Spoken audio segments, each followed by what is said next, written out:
ओम नमः सिद्धेभ्यः। ओम नमः सिद्धेभ्यः।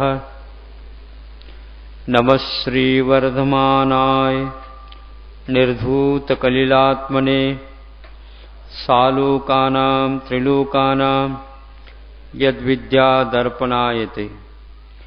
अहिंसा परमो धर्म की आचार्य गुरुवर श्री कुंद कुंद भगवान की, आचार्य गुरुवर श्री ज्ञान सागर मुनि महाराज की,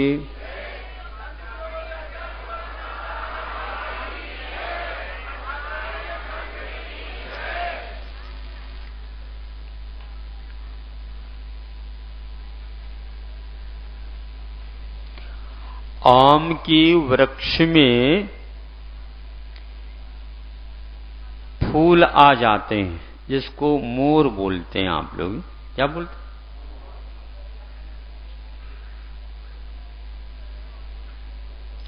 वैशाख से यह कार्यक्रम लगभग प्रारंभ हो जाता है और कभी कभार गर्मी ज्यादा पड़ जाती है तो थोड़े से पहले भी यह प्रारंभ हो जाता है। सुनते हैं ज्येष्ठ में सर्दी जैसे हो जाना और माघ में गर्मी हो जाता है, तो इस प्रकार के परिवर्तन देखने को मिलते हैं। तो मोर आई, असंख्य फूल जैसे रहते हैं।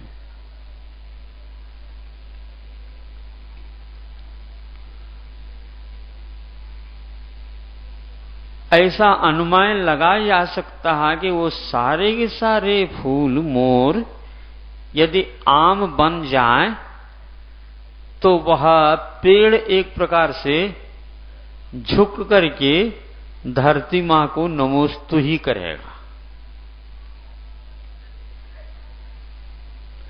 लेकिन ऐसा होता नहीं। इसलिए नहीं होता कि इतने अवधि तक वो टिक नहीं पाते।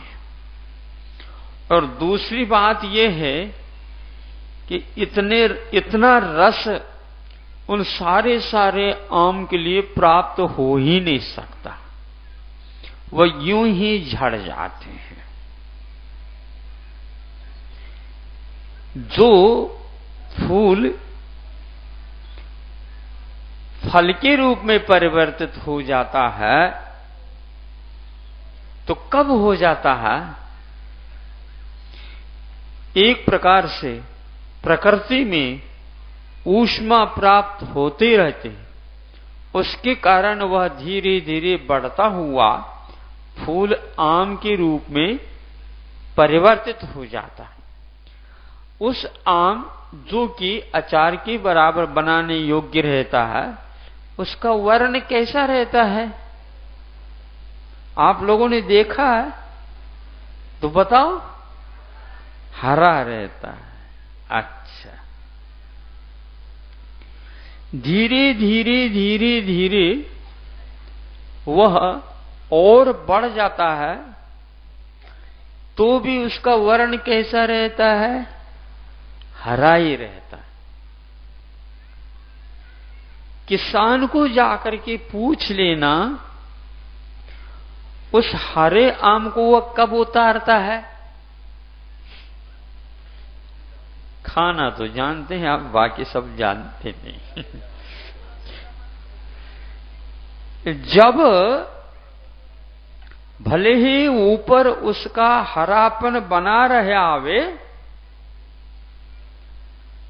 किंतु किसान उस आम को उतारता है जब उसके भीतर पीलापन आ जाता है।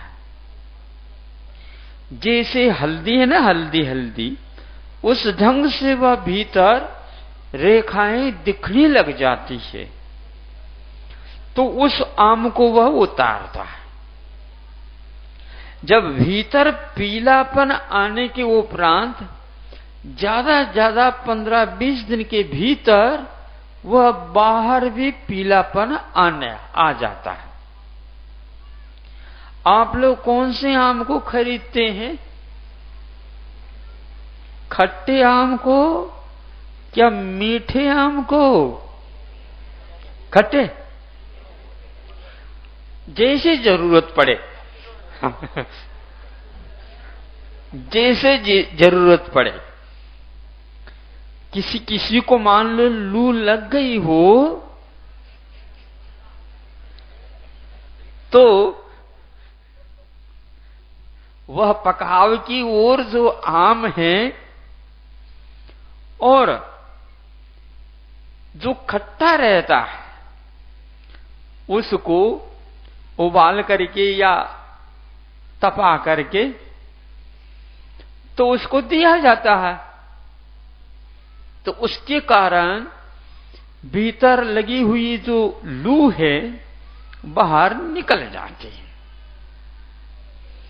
अब वह आम पक करके जो पीला हो जाता है उसका खट्टा रस मीठे के रूप में परिवर्तित हो जाता है और ऊपर का उसका जो रंग है वह भी रंग लाता है।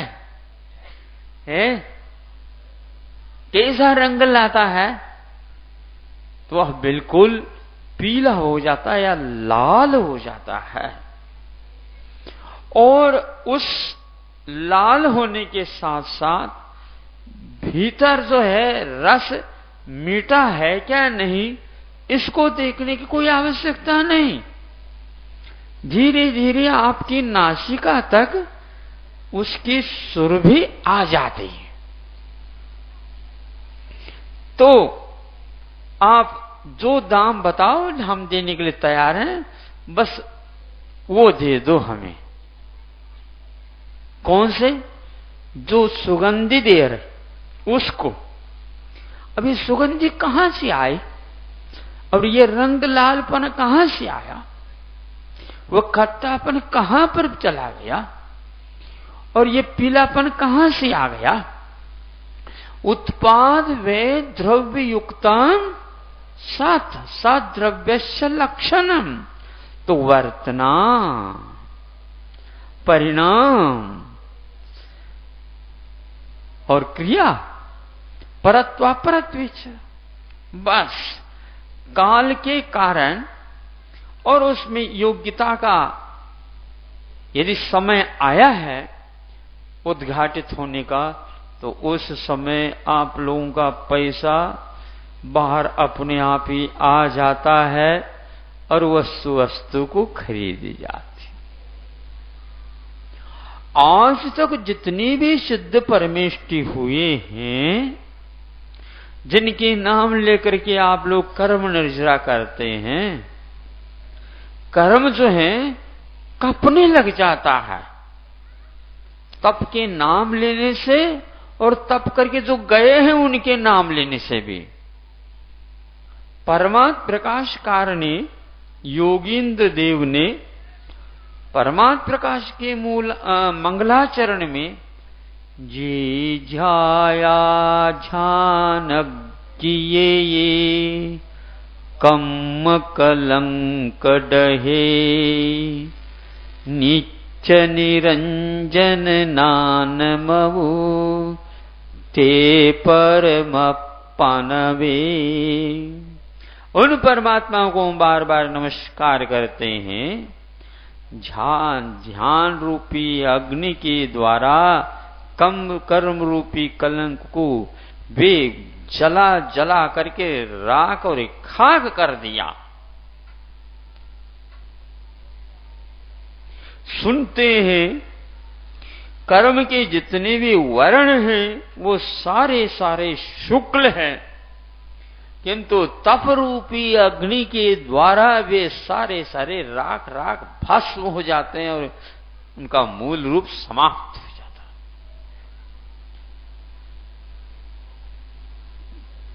ध्यान रूपी अग्नि के बिना संभव नहीं परमात्म पद की उपलब्धि।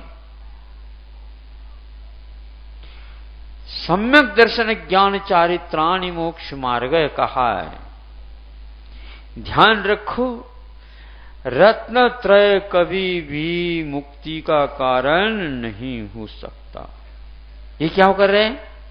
तत्वार्थ सूत्र तो प्रतिदिन हम पढ़ रहे हैं और आप पढ़ा भी रहे हैं और उसकी व्याख्या की जा रही है। व्याख्या तो हम कर रहे हैं, जल्दी ना करियो।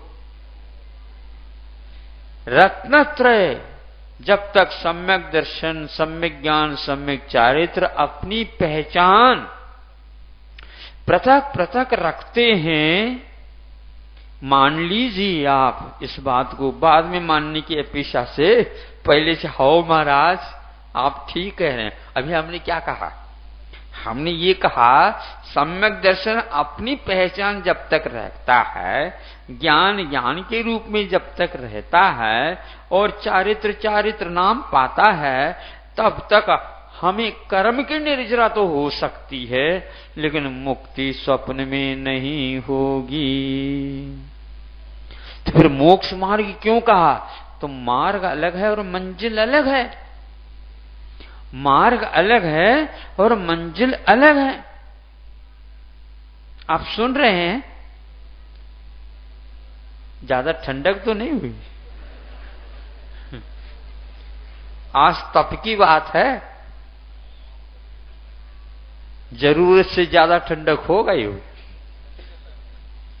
तो सम्यक दर्शन, सम्यक ज्ञान और सम्यक चारित्र, ये जब तक इस रूप में रहेंगे तब तक मुक्ति संभव नहीं। आचार्य कुंद देव ने प्रवचन सार में लिखा है, वो हम अपने तरफ से नहीं कह रहे हैं। और परमात्म प्रकाशकार के मंगलाचरण के माध्यम से पहले से हमने संकेत दे दिए। फिर इनकी प्रशंसा क्यों की जाती है? प्रशंसा करना अलग वस्तु है, लेकिन वस्तुतः मुक्ति किससे प्राप्त हो जाते, इसको आज प्रासंगिक अपने को देखना है।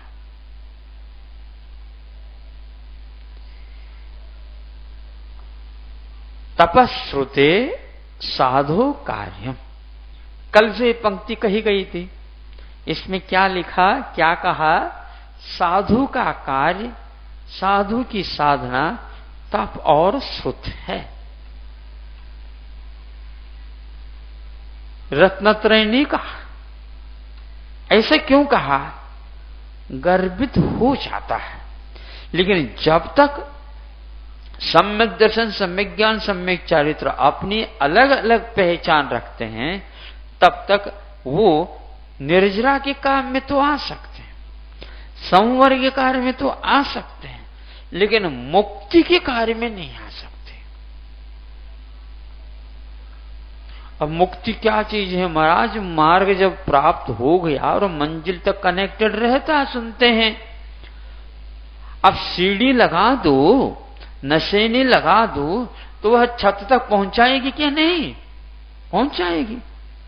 छत तक पहुंचाने के उपरांत भी अंतिम सीढ़ी में जब तक रहते हैं तब तक तो आप मार्गी कहलाते हैं। छत पर जाने के लिए अलग और पुरुषार्थ होता है।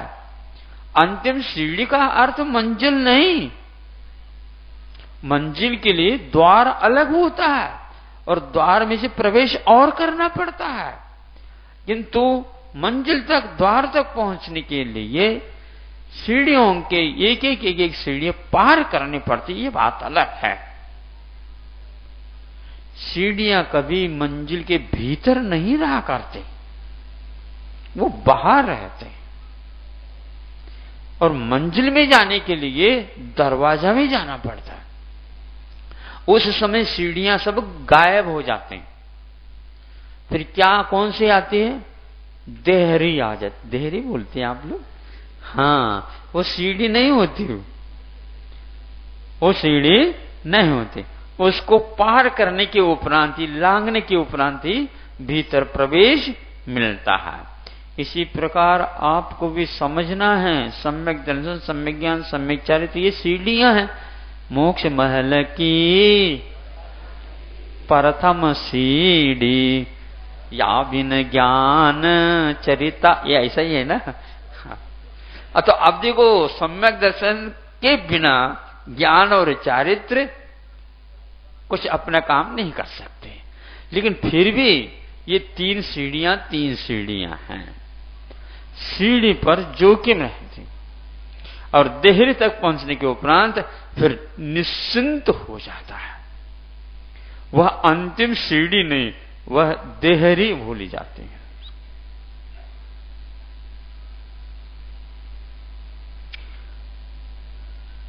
कोई भी मिष्ठान बनाते हैं, उनमें से कोई एक मिष्ठान का नाम लो। जैसे मान लो सीरा या हलवा है, क्या चाहिए आपको? उसको आटा चाहिए। कौन सा? जो कोई भी आप लो, चने का हो जाए या मूंग का हो जाए या गेहूं का हो जाए, कोई भी हो जाए, जो आपको एज लायक। आटा चाहिए और मधुर रस चाहिए। शक्कर नहीं बोलते हम, बाद में इसकी मीमांसा करें क्यों नहीं बोलते। घर के हो तो चल सकते, मधुर रस होना चाहिए। फिर इसके उपरांत घी चाहिए, है ना? और जो अनुपात से ला करके रख दिया गया, तीनों चीज है कि नहीं? इसमें है, मिला लो, हलवा बन गया। हिलाओ अच्छे ढंग से तो हलवा बन जाएगा। नहीं बनता, गलती हो गई। गलती नहीं हो रहा है। अच्छा, पानी में डाल दो, कोई बात नहीं है, डाल दो ना उसमें कोई पानी में डाल। इनके कहने के अनुसार हम पानी डलवा रहे हैं।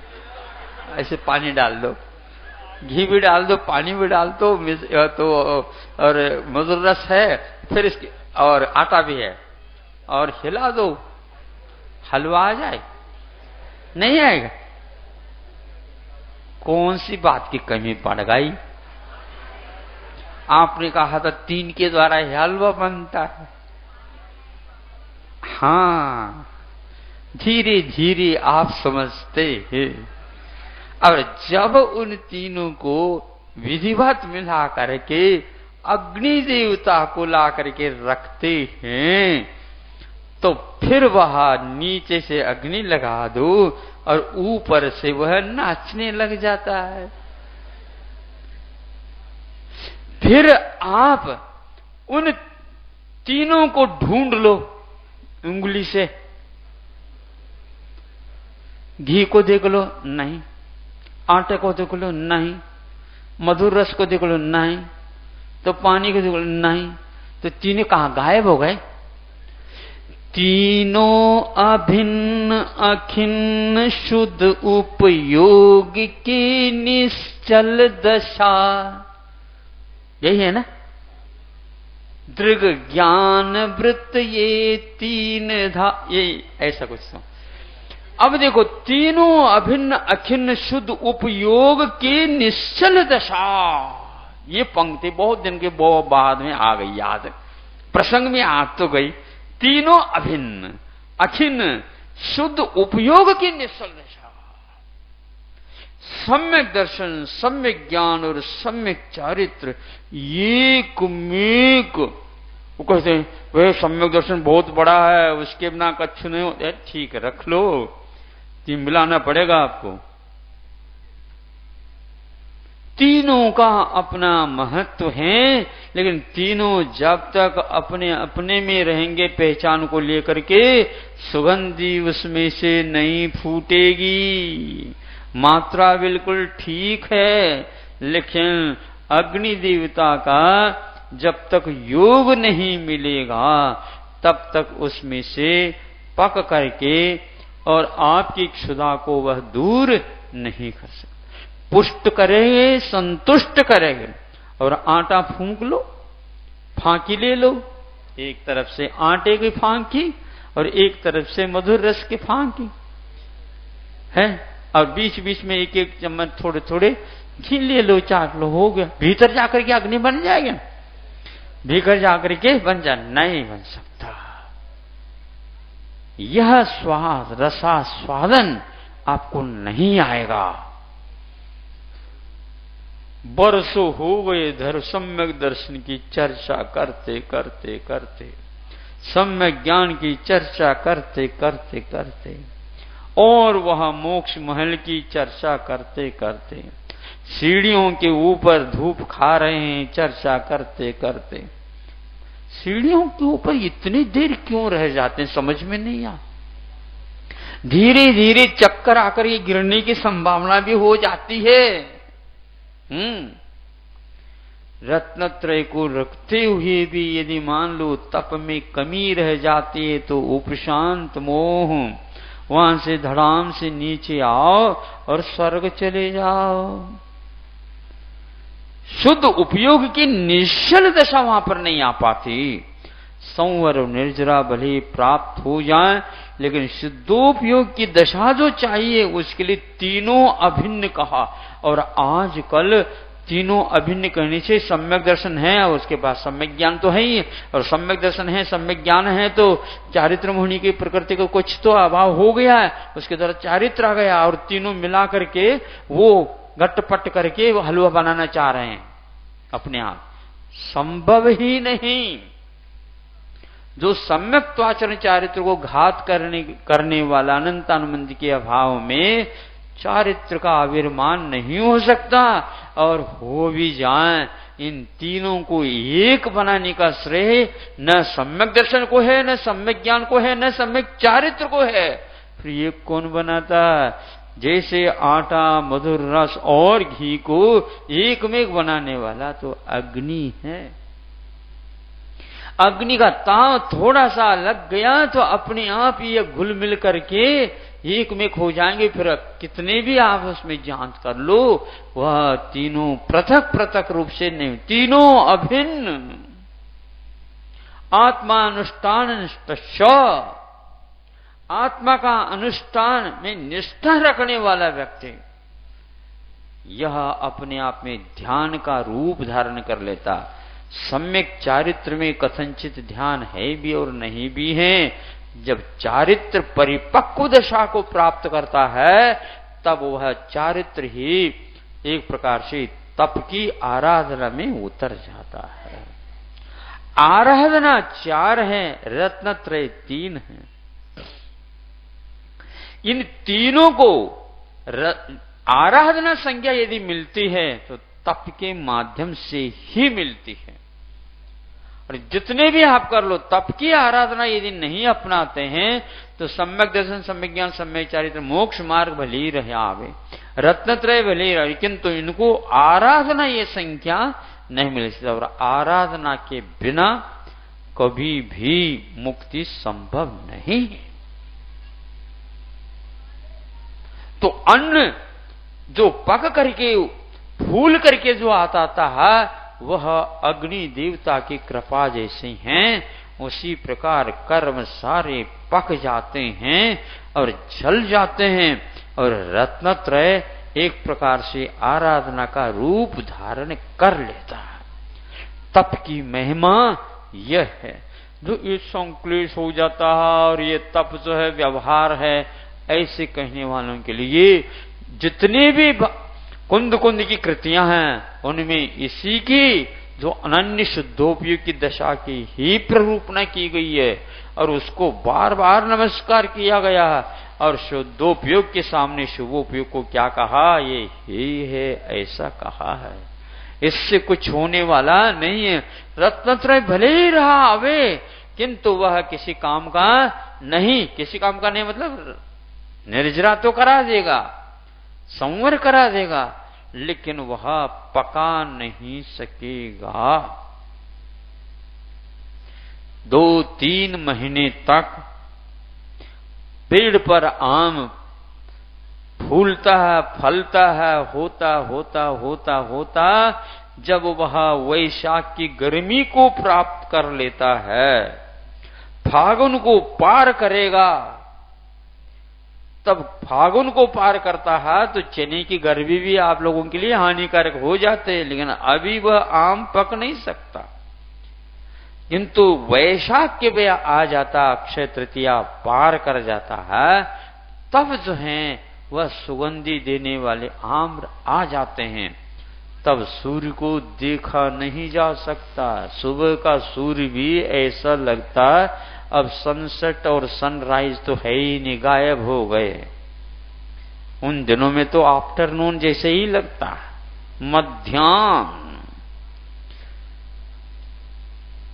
मध्याह्न में यह कार्यक्रम होता है। मध्याह्न की जो धूप है कैसी है बताओ।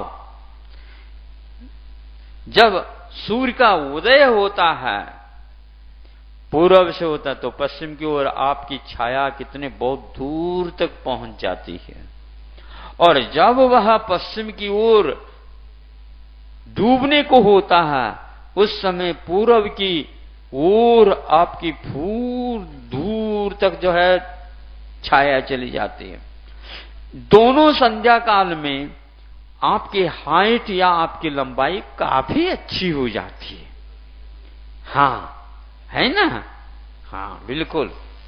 लेकिन जिस समय वह सूर्य आपके सिर के ऊपर आ जाता है तो आपकी छाया कहां गई? आपकी छाया आपकी चरणों की सेवा करने के लिए आ जाती है। वह एक प्रकार से 12 बजे मध्याह्न है, और उस समय आपकी आंखें अपने आप ही बंद हो जाते हैं, देख नहीं सकते धूप को। सूर्य नारायण को देखना तो बहुत दूर की बात है। धन्य है वे जो उस प्रकार के गर्मी में धूप में खड़े होकर के कायोस्त्र लगा देते हैं और तीनों अभिन्न अखिन्न शुद्ध उपयोग की निश्चल दशा कर देते। आपकी छाया गायब हो जाते हैं, क्योंकि छाया देवों की नहीं हुआ करती। उसी प्रकार मध्याह्न में आप लोगों की भी छाया गायब हो जाते, लेकिन आप भाग जाते हैं और भीतर जाकर के बैठ जाते हैं। आनंद नहीं आएगा, पसीना टपकने लग जाएगा। आतापन योग इसी को बोलते हैं। तब कहीं जाकर के उसके माध्यम से कर्म जो भीतर घुस करके बैठे हैं वह पसीना के बहाने से बाहर आने लग जाते हैं। सिर तप जाता है, बदन तप जाती है और चक्कर आने की संभावना रहती है। लेकिन आचार्य कहते हैं उसी समय पर आत्मा का साक्षात्कार होता है। छाया ये एक प्रकार से हमारे बदन की है, आत्मा की कोई छाया नहीं होती। इसको बोलते हैं तप की आराधना। कर्म जा करके घुस करके बैठे हैं, उनको बाहर निकलने के लिए एक ही मात्र उपाय है। तप की आराधना के बिना हमारा उत्कर्ष संभव नहीं। अन्न तभी बनता है जब अग्नि से पक जाता है, उसके बिना उसको हम अन्न नहीं कहते। अन्न वही है जो अग्नि को पक करके तैयार होता है। पंचम काल के अंतिम समय तक ये बना रहेगा, और जब सूर्य नारायण होते हुए भी अग्नि का आविष्कार समाप्त हो जाए उसी समय यह भी निश्चित है कि आपके तप की अग्नि भी समाप्त प्राय रहेगी। प्राय का मतलब समाप्ति हो जाएगी, मोक्ष मार्ग समाप्त हो जाएगा। तप के साथ यह संबंध जो रखता है, मुनि महाराज तप के बिना फिर रहेंगे नहीं, सल्लेखना लेकर के वो चले जाएंगे। अर्थ यह हुआ, कुंद कुंद आचार्य जैसे अपने प्राहुर ग्रंथ में लिखते हैं, तप की शरण में गए बिना किसी को भी वह सौभाग्य आज तक प्राप्त नहीं हुआ, भले ही अंतर मुहूर्त भी क्यों न हो, लेकिन वह तप आवश्यक है। तप के लिए आप तैयार हो जाइए।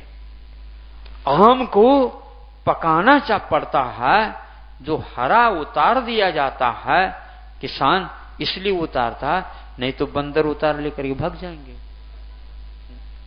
अथवा एक एक टपक जाएंगे तो काम में नहीं आ पाएंगे, खा पी कर समाप्त हो जाएगा। उसे बेचना है तो एक साथ हरे आमों को उतारता है। उतार करके वो कहा पाल विषय माली बन जाओ, माली आप, क्योंकि वह ऊष्मा देता है। उन आम को जो उतार दिया, ऊष्मा देने से 10-12 दिन भी नहीं होते वह इस ढंग से पक जाते, पीले पड़ जाते हैं, भीतर से सुगंधी आने लग जाते, रस मीठा हो जाता है। पहले से ही मांग आ जाते हैं तो हरे उतारते हैं और डिब्बों में उनको पैक कर दिया जाता है, कुछ घास फूस रख करके, वह विदेश तक जाते जाते पक जाता है।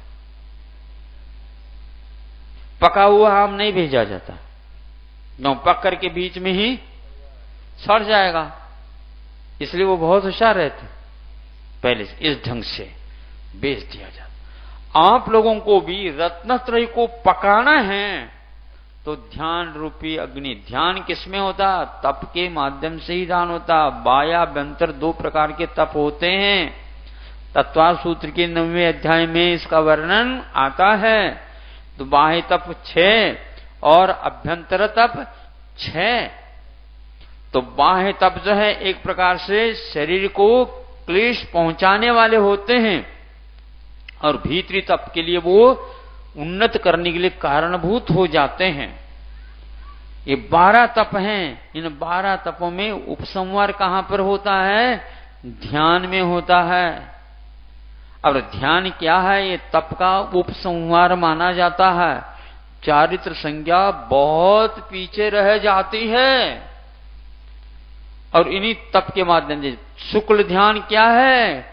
तप का ही एक प्रौढ़ दशा का नाम है शुक्ल ध्यान, जो चारित्र से ऊपर उठ जाता है, तब ये काम होता है। अग्नि के द्वारा तपाने से क्या होता है, एक दूसरा उदाहरण हम दे देते हैं। वह उदाहरण है, जो रेल जो है आजकल तो डीजल और वह इसके द्वारा चलने लगे, हाँ इलेक्ट्रिक, तो इलेक्ट्रिक भी नहीं, दूसरे नमूने जो पानी के स्टीम, हाँ तो पानी नहीं होता, स्टीम तो बाद में बनेगा। अब उसको तपाने लग जाते हैं, बर्नर तपाते तपाते तपाते तपाते जब उसका जो है वाष्प चालू हो जाता है, उससे गाड़ी अपने आप ही, जो रेल गाड़ी मतलब आगे जा ही नहीं पा रही थी, गड़ गई थी वहीं पर वहीं, और जो ही बाष्प बन जाता है तो दटने लगी, है ना? हाँ, तो वो कब चल जाता है? जुग कब होता है जब बताओ? जब वह पानी बाष्प का रूप धारण करता है, तो तप के माध्यम से रेल की गति आ जाती है, और इतने व्यक्तियों को, माल को लेकर के वो भागने लग जाती है। ये किसका परिणाम है? किसका परिणाम है? तप का। फिर तप से डरते क्यों हो? गर्मी लगती महाराज, अरे गर्मी तो लगने दो, गर्मी लगेगा तभी तो भागोगे आप, नहीं तो जम करके बैठे आप बर्फ की डली की भांति। हाँ, आप ऊपर जाना चाहते हैं तो आपको गर्म करना ही होगा। अग्नि शिखावच्छ आपका ऊर्ध्वगमन है, ऊर्ध्वगमन दिवंगत होना नहीं, ऊर्ध्वगमन स्वभाव है आत्मा का। वो किसके माध्यम से होता है? अंतिम प्रयोग शुक्ल ध्यान, विपरीत क्रिया निवृत्ति, यह चौथा शुक्ल ध्यान है। उसके माध्यम से आप ऊपर उठेंगे, और उसके लिए स्टीम, जिसको बोलते हैं भाष्प, बनाना आवश्यक है। आपका जड़त्व आज तक कायम है, उसको सुखा करके या उड़ा करके बाष्प का रूप धारण करना, तो वह अंतिम शुक्ल ध्यान होता है। अंतिम शुक्ल ध्यान एक प्रकार से ऊर्ध्वगमन कराने के लिए ही होता है, और उसी को आचार्यों ने यथाख्या चारित्र तो पहले भी था, लेकिन परम यथाख्या चारित्र ऐसा कहा। परम यथाख्या चारित्र तप के बिना संभव नहीं, ध्यान के बिना संभव नहीं, और ध्यान जो है ऐसे बैठे बैठे तो ध्यान नहीं लग सकता। निखार परम आवश्यक है, लेकिन सम्यक दृष्टि ही तप कर सकता है, ये निश्चित बात है। सम्यक ज्ञानी ही इस विधि को जानता है, इसलिए उसको स्वीकार करता है, और सम्यक चारित्र के माध्यम से वह ऊपर अपने आप को उठाता है। एक और तप की महिमा आपके लिए दे रहा हूं। खजुराहो हम गए थे, आप लोगों ने भी सुना होगा या देखे होंगे।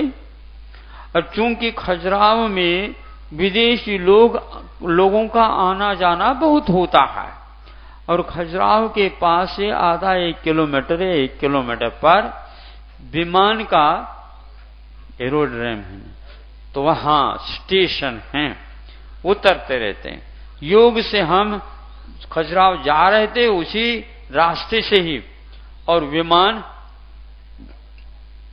एक उतरा भी और एक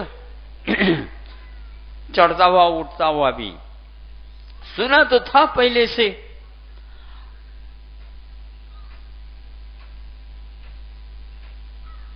जो ही उतरा त्यों ही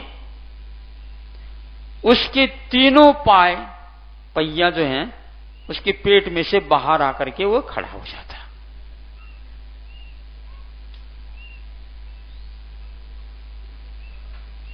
तप छूटा तो पैर आ गए, उड़ना छूटा तो चलना आ गया। भले भाग जाए एक बात अलग है, लेकिन आप उड़ नहीं सकता।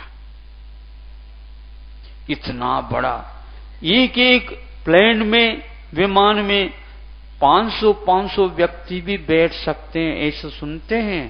और ये पंडाल है ना, इससे भी बड़े बड़े विमान होते हैं, ऐसा सुना?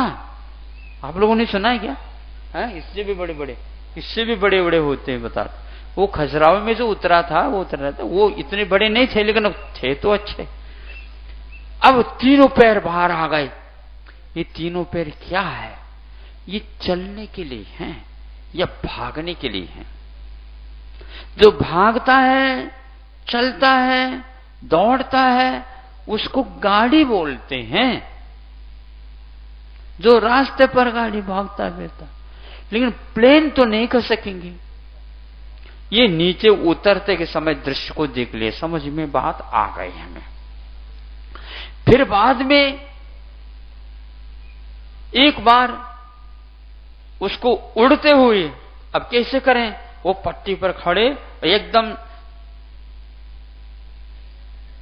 सिटी हो गई, तो बस वो भागने लगा। ऐसे भागता भागता एकदम बहुत तेजी के साथ भाग जाता, और भागता भागता एकदम यूं उठ गया 45 अंश का कोण करके। पहले जो था सरल कोण में जा रहा था, अब यूं हो गया। यूं नहीं हो सकता, ध्यान रखना, 90 अंश का कोण हो जाएगा, ऐसा नहीं होता। हां 45 यूं उठ गया। उठते ही तीनों पैर पेट को चिपक गए, है ना? जिस समय ध्यान में हम लीन हो जाते हैं, रत्नत्रय पेट में गायब हो जाते हैं। ठीक है ना? हम सम्यक दर्शन रख लो, किसी काम का नहीं। लेकिन काम कब के लिए है? जब उसको भगाना होता है तो रत्नत्रय के द्वारा भगाओ, फिर इसके उपरांत एकदम बटन दबाते ही ध्यान का ऊपर हो जाता है। उस समय तैरने लग जाता है, शांत रह जाता है। और उसका आनंद नीचे धरती पर रहने वाले ले नहीं सकते। लेकिन ये ध्यान रखना, जब वह प्लेन उठ जाता है उस समय कुछ झरक लगता, बता दें। हाँ, थोड़े से यूं यूं करना पड़ता, उसके कारण कई लोग घबरा जाते हैं, नहीं समझे। तो आज भी ऐसे ही व्यक्ति हैं रत्नत्रय की बात करने वाले, ध्यान में कभी भी ध्यान की झरक लगने जाए इसलिए वो ध्यान नहीं लगाते। लेकिन जब तक उसमें नहीं बैठोगी और उसको चालू नहीं करोगे तब तक रत्नत्रय को देखते रहो, उसी को आप पालिश मालिश करते रहो, कुछ नहीं होने वाला है उससे। क्या सुना और क्या लिखने लगे? हाँ, झरक लगने जाए, इसलिए बेल्ट बांध लीजिए ऐसे कहते हैं, ध्यान में कहीं गिरने जाओ। किंतु ये ध्यान रखना, वह ऊपर की ऊर्ध्वगमन कर लेता है, तो ऊर्ध्वगमन जब कर लेता है उस समय तीनों पैर जो है काम में नहीं आते, उनको फोल्डिंग रहते हैं, उनको बंद कर दे। इसी प्रकार तीनों अभिन्न ध्यान में लीन हो जाएंगे तो रत्नत्रय कोई काम नहीं, वही अभिन्न होकर के ध्यान का रूप धारण कर लेते हैं। बड़ा साहस होता है तब ये काम कर सकते हैं। सुनने से ही डर लगने लग जाता, महाराज कोई मंत्र दे दो ताकि हम विमान में प्रवास करते हैं उस समय बहुत थोड़ा सा डर लगता है महाराज। क्या पता, अरे क्या पता, क्या लापता तो हो ही जाओगे।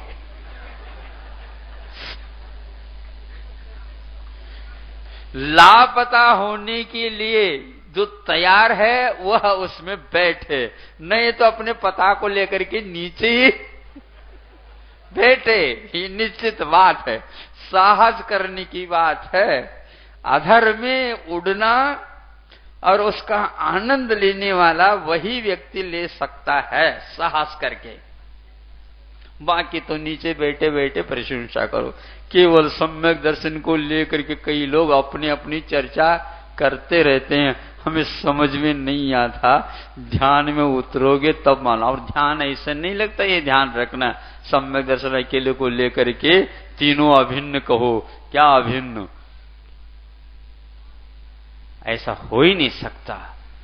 तप की आराधना वह चारित्र के बिना नहीं, चारित्र की आराधना परिचय विजय के बिना नहीं, परिचय विजय के साथ ही दशलक्षण धर्म की आराधना होती है। आज कौन सा दशलक्षण धर्म में तप है? हाँ, तप है। कल धूप दशमी हो गई और आज तप आ गया, और अब त्याग और किंचन, बस तीसरे दिन तो मोक्ष। हाँ, तीसरे दिन मोक्ष निश्चित है, ये इसमें निश्चय लगा सकते हैं हम, ये निश्चय है। ऐसा तप जो हमें ऊपर उठा देता है, तप के बिना ऊपर उठ ही नहीं सकता। स्टीम वाष्प जब बने बिना वह वेग रेल के भी इस प्रकार हो ही नहीं सकते, और शुद्ध पानी का जो है वह स्टीम बन जाता है, वाष्प बन जाता है, तो ऊपर उठने लग जाता, ऊपर उठने लग जाता। तप के बिना आज तक कोई भी सिद्ध बने नहीं और बन भी नहीं सकते हैं। भले ही 5 मिनट के लिए आप अपने आत्मा को तपाने के लिए तैयार हो जाओ और आनंद आएगा आप लोगों को। और कहने की बात नहीं, ध्यान के समय पर सब कुछ भूला जाता है और भूलना अनिवार्य हो जाता है। भूलना चाहे तो नहीं भूला जा सकता, लेकिन जब वह तन्मय हो जाता है तो अपने आप ही वह रह जाता। तीनों पैर वह पहले केवल खड़े रहने के लिए अथवा भागने के लिए है, उड़ने के लिए नहीं, बल्कि उड़ते समय उनको बाहर ही रख दे, फोल्डिंग यदि नहीं बनाते हैं तो और व्यवधान उपस्थित कर सकते हैं। इसलिए उनको मोड़ करके अपने स्थान पर लटका देते, ये आवश्यक हो जाता है। ऐसा वह अपना गुरुत्वाकर्षण सारे समाप्त हो जाते हैं, आकर्षण सब समाप्त हो जाता है। जिस समय आपका ध्यान लगता है उस समय आप गिर नहीं सकोगे, क्योंकि वेग ऊर्ध्वगमन जैसा होने लग जाता है। तो जैसे जैसे आपका भार ऊपर की ओर उठ जाता है वो वस्तु गिर नहीं सकती, ये नियम है। हां, ये पुल वगैरह या ब्रिज वगैरह जो बड़े बड़े होते हैं उनका आकर्षण नीचे नहीं रखा जाता। हावड़ा ब्रिज के ऊपर से हम गुजर रहे थे कलकत्ता जाते समय, और वो ऐसा है कि जैसे बिल्कुल 50 फीट ऊंचा इस ढंग से है, और वो एक दूसरे से कनेक्टेड होकर के ऊपर की ओर भार को ले जा रहे हैं और उसको वह विकेंद्रीकरण कर रहे हैं।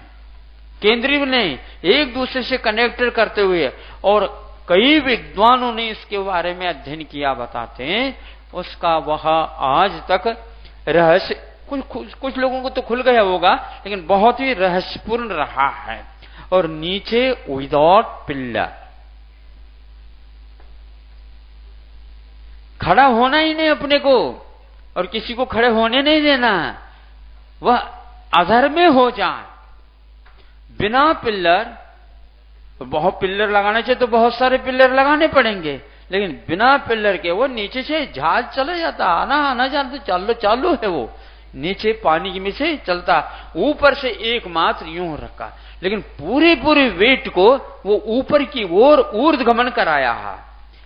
आचार्यों ने अपने भार को हल्का बनाने के लिए आप ऊर्ध्वगमन कर लीजिए, और ऊर्ध्वगमन करने का सौभाग्य यदि प्राप्त होता है तो भार वेटलेस यदि हो जाते हैं तो आप ध्यान में लीन होंगे, और वेटलेस होने के उपरांत कोई गिरता नहीं। भारत की तरफ से एक उपग्रह छोड़ा गया था, उसमें मुख्य व्यक्ति थे राकेश शर्मा, ऐसा 2-3 व्यक्ति थे उसमें।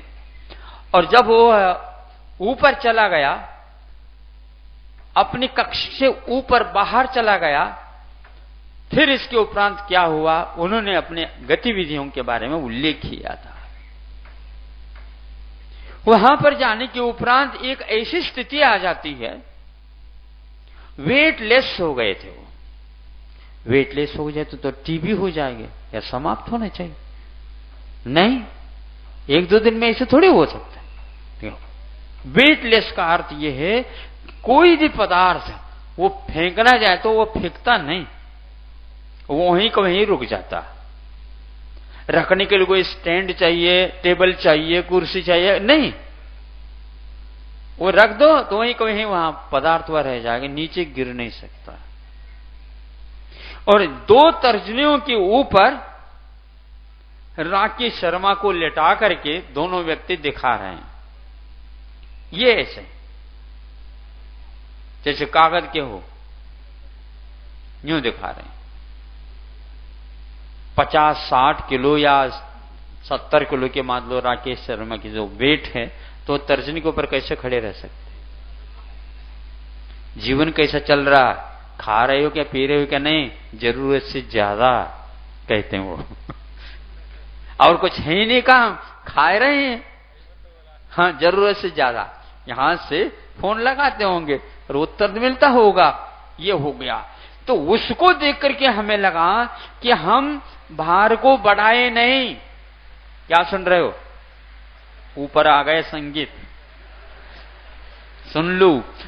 भार को बढ़ाना नहीं, वेट घटाइए, और ध्यान के माध्यम से वेट घटाएंगे, भार रहित हो जाओगे तो तैरने लग जाओगे। ध्यान के समय पर ऐसी ही अनुभूति अलौकिक होती है, वह वेटलेस एक तप की महिमा है। 1000 किलोमीटर ऐसे भी सुनने होते हैं। हाँ, अब सोचो, विचार करो, 1 घंटे में यहां से दिल्ली पहुंच गए, हो गया काम। वहां से पुनः आ गए शाम तक। कोई विश्वास नहीं कर सकेगा। ध्यान रखो, एक समय में वह 7 राजू पार कर सकता है यहां से। कितना है? हाँ, और यह मान लो समुद्घात वगैरह भी कर लें, कर सकते हैं। यथाख्यात चारित्र के साथ मारणांतिक समुद्घात का 11वें गुण स्थान में यथाख्यात चारित्र है और शुक्ल ध्यान है, लेकिन मारणांतिक समुद्घात हो जाता तो यहां से सीधा सर्वार सिद्धि आकर के वहां से पुनः लौट करके अंतर मुहूर्त में आ जाते हैं। ये ध्यान की महिमा है, ये हल्का होने का परिणाम है। भारी मत हो भैया, भारी भरकम चीज अच्छी नहीं, डूब जात। हाँ, ध्यान में डूबने के लिए हल्का होना चाहिए और संसार में डूबने के लिए भारी होना चाहिए। माथा भारी हो गया तो नीचे सोएगा, और माथा हल्का होगा तो ध्यान में लीन होगा। ये आचार्यों ने कहा।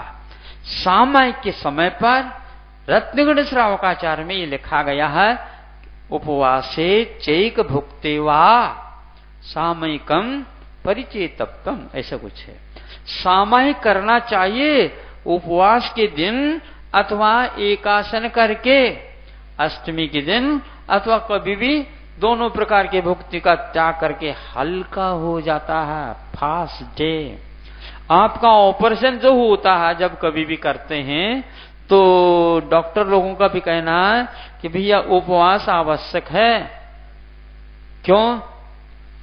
उसके बिना हम ऑपरेशन नहीं कर सकते। आ गए उपवास के पर, तो विज्ञान के भी पास शरण नहीं है कहीं अन्यत्र। बिना उपवास के ऑपरेशन विकृति का निष्कासन संभव ही नहीं।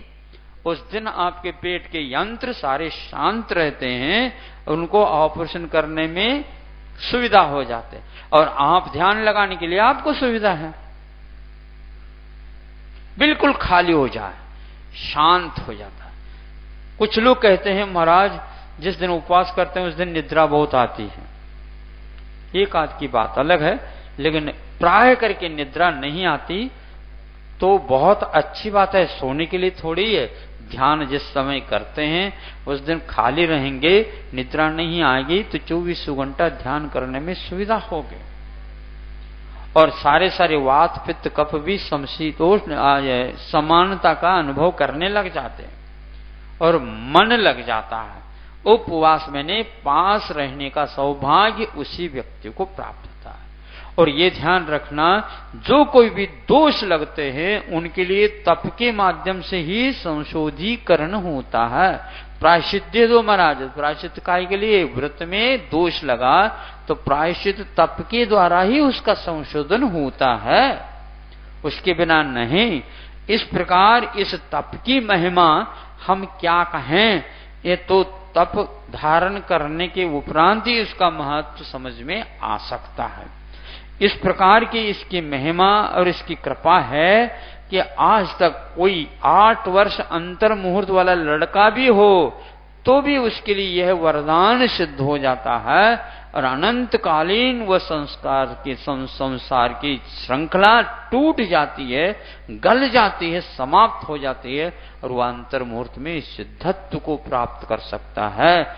ऐसी तप की महिमा है। गज कुमार जैसे कथाओं को पढ़ने से ऐसा लगता है कि हम लोग उनके सामने कुछ भी नहीं का मतलब है ही नहीं, हाथ जोड़ करके उनकी भक्ति भर कर सकते हैं और हमारे पास कोई शक्ति नहीं। हाँ, ऐसे तप उन्होंने धारण किए हैं जो सब संसार के सामने बिल्कुल विस्मय होता है। ये ऐसे बालक के, अरे बालक आप कह रहे हो पर्याय दृष्टि से, भीतर वही प्रतिभा वही चेतना है जो अनंतकालीन अनादि काल से आ रही है।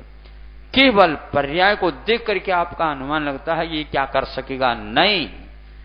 वृद्ध भी कर सकता है, बालक भी कर सकता है, बस स्वभाव का एक बार भान श्रद्धान हो जाए और रत्नत्रय धारण करके तप में उतर जाए तो वह आत्मा कंचन का रूप धारण कर सकती है।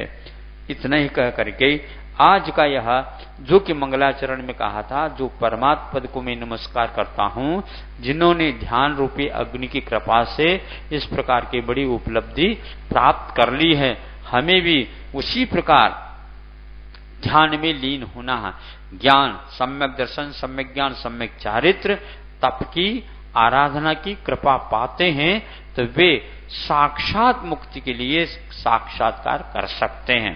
अन्यथा पूर्व कोटि वर्ष तक भी रह करके सम्यक दर्शन, सम्यक ज्ञान, सम्यक चारित्र, तप के अभाव में, ध्यान के अभाव में मुक्ति प्रदान नहीं कर सकेंगे।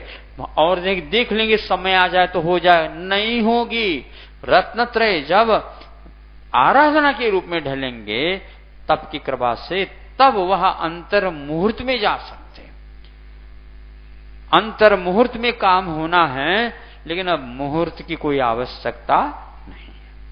अंतर मुहूर्त में काम होना है, मुहूर्त क्यों ढूंढ रहे हो? फिर भी महाराज मुहूर्त ढूंढते हैं तभी तो अंतर मुहूर्त में काम हो सकता है। काम होगा आपको तप के माध्यम से, अन्यथा नहीं। तप तपे द्वादश विध, 12 प्रकार के तप करते हैं। बाहरी तप करने की क्या आवश्यकता नहीं। बाहरी तप करने से भीतरी कर्मों के लिए झड़ने में कारणभूत आभ्यंतर तप उपादान जागृत होता है। ये बाह्य कारण है, वह अभ्यंतर कारण है। बाह्य कारण के माध्यम से अभ्यंतर कारण में वह क्षमता और उद्घाटित हो जाती है और वह कार्य संपन्न हो जाता है। अहिंसा परमो धर्मः।